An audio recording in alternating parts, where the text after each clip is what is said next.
시설 하우스에서 화사한 자태를 자랑하는 리시안셔스. 겨우내 애지중지 키웠지만 트랙터로 갈아엎고 낫으로 모두 베어냅니다. 자식처럼 키운 꽃을 잘라내는 농민들은 피눈물이 납니다. 손가락을 자르는 기분이에요. 다른 농가도 또 다 그렇겠지만도 저 역시 그래요. 손가락을 자르는 그런 기분입니다. 화훼 농민들이 꽃밭을 갈아엎은 건 수확할수록 적자가 쌓이기 때문입니다. 리시안셔스 한 단 가격은 3,000원가량. 한 박스를 팔면 6만 원 정도를 받을 수 있는데 지난해의 절반 수준입니다. 꽃값은 반토막이 났지만 전기요금과 영양제 같은 각종 비용은 올랐고 일꾼 한 명당 12만 원을 주고 수확까지 하면 내다 팔수록 적자입니다. 어렵게 수확해 꽃 도매시장에 납품해도 상대적으로 가격이 비싼 국내산을 찾는 사람이 적어 유찰이 잇따르고 있습니다. 미래는 더욱 암담합니다.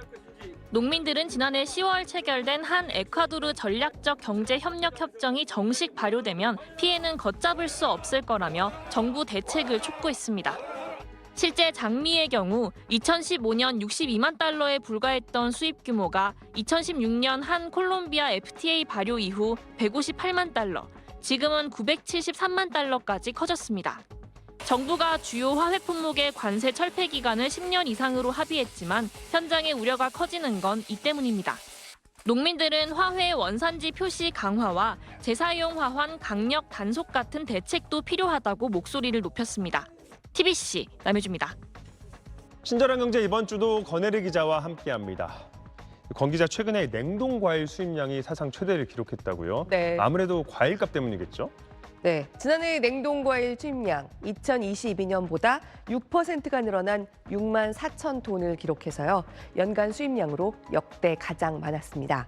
아무래도 수입과일 중에서도 냉동은 상대적으로 저렴하긴 하지만 신선하다든가 고급이라는 느낌은 좀 덜 주게 마련인데요.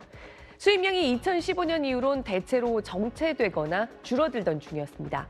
그런데 물가가 치솟기 시작한 2021년 이후로 다시 꾸준히 수입이 늘기 시작하더니 지난해 역대 최대를 기록한 겁니다. 역시 물가, 그중에서도 특히 커진 먹거리 물가 부담이 반영됐다고 할 수 있습니다. 한국농촌경제연구원 농업관측센터가 소비자들에게 조사해봤더니요.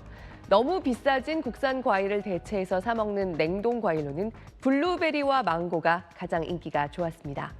냉동과일 수요의 절반 이상을 이 두 과일이 차지했습니다. 냉동과일은 맛에 대한 만족도는 좀 떨어졌지만 역시 가격에 대한 만족도가 높았습니다. 올해도 냉동과일은 계속 수입량이 늘어서 다시 한번 역대 최대를 기록할 가능성이 크다는 전망입니다. 특히 망고 같은 냉동 열대과일 수입량도 늘어날 걸로 보이지만요. 우리나라와 기후가 비슷한 온대과일을 비롯한 수입량이 연평균 3% 정도씩 늘어날 것 같다는 전망이 나왔습니다. 네, 권 기자 말대로 이 블루베리와 망고 많이 찾고 있지만 우리나라 사람들은 사과와 배 같은 과일들 많이 좋아하잖아요. 네. 이 과일들의 올해 전망은 어떻습니까? 네, 일단 사과는 지난해 연간 생산량이 40만 톤이 채 안 됐습니다. 전년보다 무려 30%가 줄어들었기 때문에 지금처럼 비싸진 겁니다. 한국인들은 전반적으로 연간 한 사람당 10kg에 가까운 사과를 소비하는데요. 지난해엔 7.6kg 정도밖에 먹지 못했습니다. 사과 입장에서 지난해는 그야말로 기상재해의 연속이었습니다. 봄에는 기온이 낮은 편이어서 한참 열매가 맺혀야 할 때 냉해를 입었고요. 여름에는 비가 너무 많이 와서 다 익지 못하고 떨어지는 알이 많았습니다. 그리고 수확기에는 탄저병 같은 전염병이 돌면서 봄, 여름, 가을 내내 지속적으로 타격이 있었습니다. 올해는 이런 상황이 반복되지 않고 날씨가 비교적 평범하게 흘러가 준다면 50만 톤 넘게 수확할 걸로 예상되고 있습니다. 2021년이나 22년의 생산량보다는 적지만요. 그래도 지금의 가격보다는 좀 낮아질 수 있도록 생산량이 늘어날 수 있을 걸로 기대한다는 얘기입니다. 과일 전염병 같은 데 좀 더 강한 품종으로의 전환도 점진적이지만 이루어지고 있고요.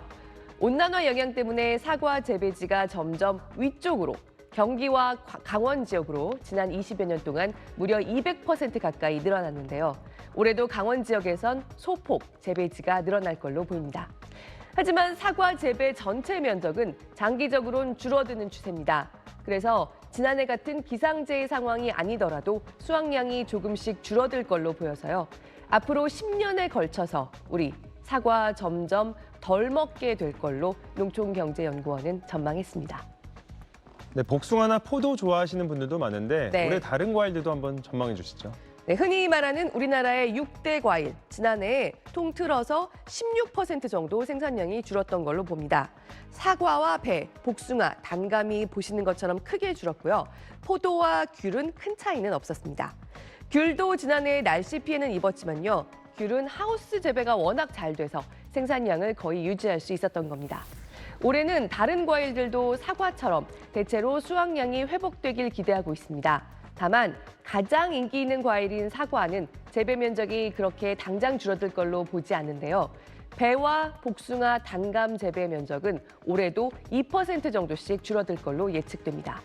날씨가 온화하게 흘러가 준다고 해도 이들 과일 생산량은 지난해보다는 늘겠지만 장기적으로는 좀 정체되거나 서서히 줄어들 걸로 본다는 겁니다. 특히 수출 수요가 늘어나고 있는 달고 아삭한 우리 배, 생산량이 줄어드는 추세가 뚜렷합니다. 그리고 포도는 최근 몇 년 동안 샤인머스켓을 워낙 많이 심으면서 가격이 좀 안정됐던 편인데요. 그러다 보니 다시 샤인머스켓을 적게 심고 있습니다. 장기적으로는 포도 가격에 영향을 미칠 걸로 보입니다. 네, 권 기자 잘 들었습니다. 서울 강서구의 한 대형마트. 계란을 판매하는 매대한 쪽이 텅 비어 있습니다. 며칠 전부터 미국에서 수입한 계란 30개들이 한 판을 4,990원에 판매했는데 순식간에 동이 났습니다. 요즘 물가 다 올라가지고 계란 또 많이 먹어가지고 조금 계란 좀 또 싼 거 좀 먹지 뭐 이러고 이제 와봤거든요. 그걸 사러 나왔는데 없어가지고. 국내산보다 30% 저렴하게 내놓으니 전국적으로 준비한 9,000판이 모두 팔렸습니다. 최근 국산 식자재를 싸게 대량으로 확보하기 어려워지자 유통업계는 저렴한 수입산 농수산물에 눈을 돌리고 있습니다.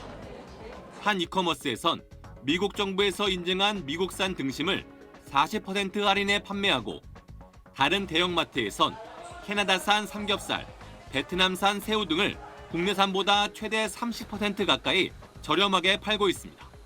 국내산의 절반 가격 수준에 불과한 수입산 냉동닭 도입 물량은 이미 지난해 11월까지 20만 톤이 넘어 사상 최대치를 기록했습니다. 고물가가 장기화되며 소비자들의 수입산에 대한 거부감이 많이 사라진 것도 한 배경입니다. 가격 주는 거 많이 좀 봐요. 계란이 비싼 거는 비싸고 싼 거 싸더라고요. 괜찮은 것 같은데요? 그냥 있었으면 샀어요. 성수기인 설을 앞두고 물가 잡기에 고심 중인 정부는 기상 악화로 가격이 오른 대파 관세를 낮춰 3,000톤을 들여오기로 했습니다. 또 조류 인플루엔자 발생까지 겹친 계란은 112만 개를 수입하고 추가로 물량을 확대할 계획이라고 밝혔습니다. SBS 김수영입니다.